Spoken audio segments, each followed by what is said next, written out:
వాక్యము అనుదినము నడిపించు జీవవాక్యము బాధలలో బ్రతికించు జీవవాక్యము చీకటిలో వెలిగించు జీవవాక్యము ఆపదలో ఆదరించు జీవవాక్యం ఆపదలో ఆదరించు జీవవాక్యము జీవవాక్యము జీవవాక్యము జీవవాక్యము జీవవాక్యము.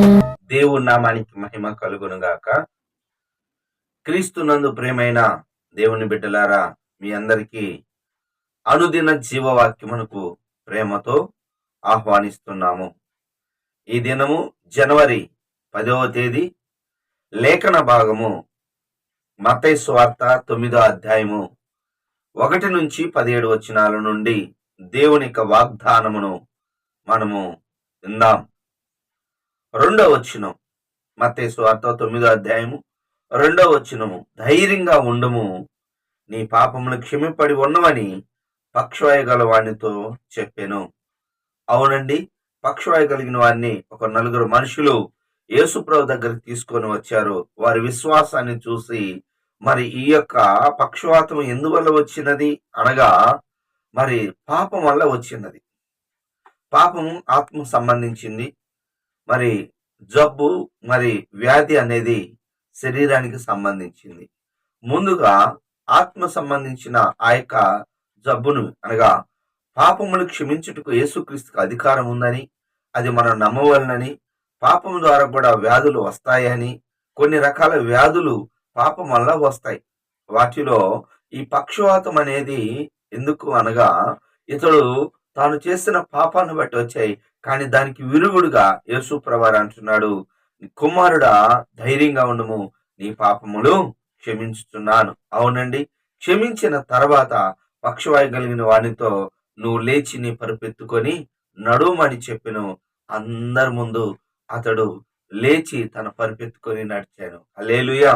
దేవుని నామానికి మహిమ కలుగును గాక. అవునండి, యెషయా గ్రంథం 43వ అధ్యాయం 25వ వచనం ప్రకారము, యెషయా గ్రంథం 43వ అధ్యాయం 25వ వచనం ప్రకారము, నేనే నా చిత్తానుసారముగా నీ అతిక్రమణను తుడిచివేయుచున్నాను. పక్షవాయు కలిగిన వాడు మరి ప్రభు దగ్గరకు వచ్చినప్పుడు ఏ విధంగా అయితే తన పాపాలను తుడిచివేశాడో, మనం కూడా మన పాపాలు ఒప్పుకుంటే ఆయన నమ్మదగిన వాడు, నీతిమంతుడు గనుక సమస్త దుర్నీతి నుండి మనల్ని పవిత్రులుగా చేయను. 1 యోహాను రాసిన పత్రిక 1వ అధ్యాయం 9వ వచనం. అవునండి, మనం ఒప్పుకుందాం, దేవుడు క్షమిస్తాడు. తద్వారా దేవుడు ఎల్లప్పుడూ క్షమించుటకు సిద్ధ మనసు కలిగి ఉన్నాడు. ఇదేనా మనం ఒప్పుకోవాల్సిన పాపం ఏమిటి అనగా, మరి 4వ వచనాన్ని చూసినట్లయితే, మరి యేసు ప్రభువారి మీద మరి శాస్త్రులు పరిసయ్యులు దురాలోచన చేస్తున్నారు. దురాలోచన అనేది పాపం. దురాలోచన వల్ల మనిషిని అపవిత్రపరుస్తుంది.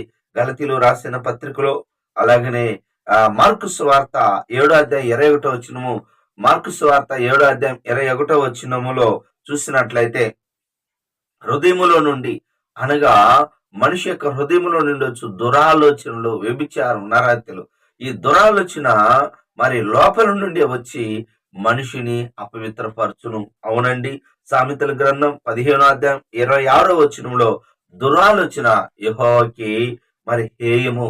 అవును, మనం ఎవరి మీదైనా దురాలోచన కలిగి ఉంటే ఆ దురాలోచన బట్టి మనం ప్రార్థన చేయాలి. దావీదు ప్రార్థన చేశాడు. ఎలాగూ అంటే 2వ సమూయేలు గ్రంథం 15వ అధ్యాయం 31వ వచనంలో, 2వ సమూయేలు గ్రంథం 15వ అధ్యాయం 31వ వచనంలో ఒకడు వచ్చి మరి అబ్షాలోము కుట్రలో అహీతోపెలు కూడా చేరి ఉన్నాడని దావీదుతో చెప్పగా, వెంటనే దావీదు అంటున్నాడు, ప్రభా, అహీతోపెలు కలిగిన ఆ చెడ్డ ఆలోచనను, ఆ యొక్క దురాలోచనను చెడగొట్టమని ప్రార్థన చేశాను. అవునండి, అలా మనం ప్రార్థన చేస్తే మరి దేవుడు అహీతోపెలు ఆలోచన చెదరగొట్టాడు. తర్వాత దావీదు రాజు అవుతాడు. అవును, మన మీద ఎవరైనా దురాలోచన కలిగి ఉంటే మనము వారి కొరకు ప్రార్థన చేద్దాం. ఆ యొక్క దురాలోచనను దేవుడు ఏం చేస్తాడో తెలిసిన తొలగిస్తాడు. యాకోబు మీదకి కూడా తన అన్న 400 మందితో పగతో వస్తున్నప్పుడు మరి ఆ రాత్రి యాకోబు దేవుడి దగ్గర మొరపెట్టుకున్నప్పుడు పగ కాస్త ప్రేమగా మారి వారు ఇరువురు కలుసుకున్నారు. అవును, మనం దురాలోచన కలిగి ఉండకూడదు. ఒకవేళ ఎవరైనా కలిగి ఉంటే వారి కొరకు మనం ప్రార్థన చేద్దాం. చివరిగా దేవునికి ఆజ్ఞ 9వ వచనము, మరి మత్తయిని అనగా లేవిని మరి నన్ను వెంబడించుము అనగానే వెంటనే మరి సమస్తమును విడిచిపెట్టి మత్తయి మరి వెంబడించును. అవునండి, దేవుడు మనల్ని పిలిచిన వెంటనే మనము వెంబడించే వారముగా ఉండాలి. వెంబడించిన వాడే శిష్యుడు. అవును, మత్తయి మరి సుంకాలు వసూలు చేసేవాడు, మంచి ధనవంతుడు అయినప్పటికీ దేవుడు పిలిచిన వెంటనే మనం కానీ వచ్చినట్లయితే దేవుడు మనకు సహాయం చేస్తాడు. ఆ తర్వాత మత్తయి గారి ద్వారానే క్రొత్త నిబంధనలో మొదటి పుస్తకము రాయబడి ఉన్నది. అవును, మనల్ని కూడా దేవుడు వాడుకుంటాడు. ఆయన వెంబడించిన వారిని దేవుడు వాడుకుంటాడు, దీవిస్తాడు, ఆశీర్వదిస్తాడు. దేవుని మనము వెంబడించుదుము గాక. ఆమె దేవుడి ఈ మాటలు దీవించును గాక. ప్రార్థన చేసుకుందాం. ప్రభా, నీకు వందనాలు, స్తుతులు, స్తోత్రాలు.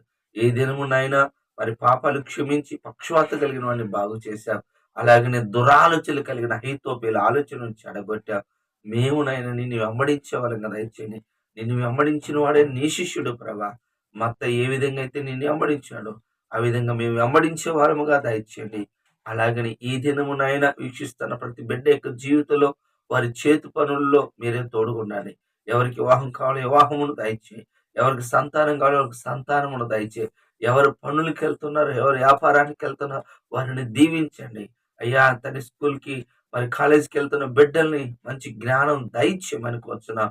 ఎగ్జామ్స్ కానీ, కాంపిటేటివ్ ఎగ్జామ్స్ కానీ, అయ్యా ఏ విధంగా వాళ్ళు ప్రయత్నాలు చేస్తున్నారు వారిని దీవించండి, సహాయమును దయచేయమని యేసు నామములో ప్రార్థిస్తున్నాను తండ్రి. ఆమె తండ్రి యొక్క ప్రేమ, కుమారుని యొక్క కృప, పరిశుద్ధాత్మ దీవెన సదా